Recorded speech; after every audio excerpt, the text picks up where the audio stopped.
आप यहाँ देख रहे होंगे कि वहाँ पे मिडल स्कूल से स्टार्ट हो जाती है और स्टूडेंट जो है एक्सप्लोर करते हैं अपना interest and abilities, teachers guide करते हैं स्कूल्स के अंदर।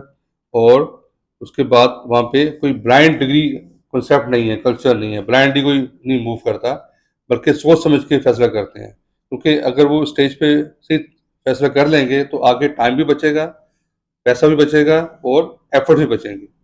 इसी तरह आप देखें कि वहाँ पे after matric means lower secondary school में भी वहाँ पे एनालिसिस किए जाते हैं, वहाँ पे देखा जाता है कि बच्चे के लिए इंटरेस्ट क्या है और उस हिसाब से उसके लिए कौन सा करियर बेहतर रहेगा।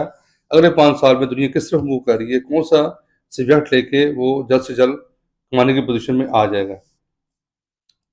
तो उसके बाद फिर वहाँ पे मल्टीपल पाथ्स जो है ना वो डिस्कस किए जाते हैं बच्चे के साथ। मैंने भी आइडेंटिफाई किए हैं 7 स्ट्रीम्स हैं जिसमें बच्चा या बच्ची मूव कर सकते हैं आफ्टर मैट्रिक और आफ्टर एफएससी। तो ये बहुत ज़रूरी है कि बच्चे की सही टाइम पे एक करियर काउंसलिंग की जाए।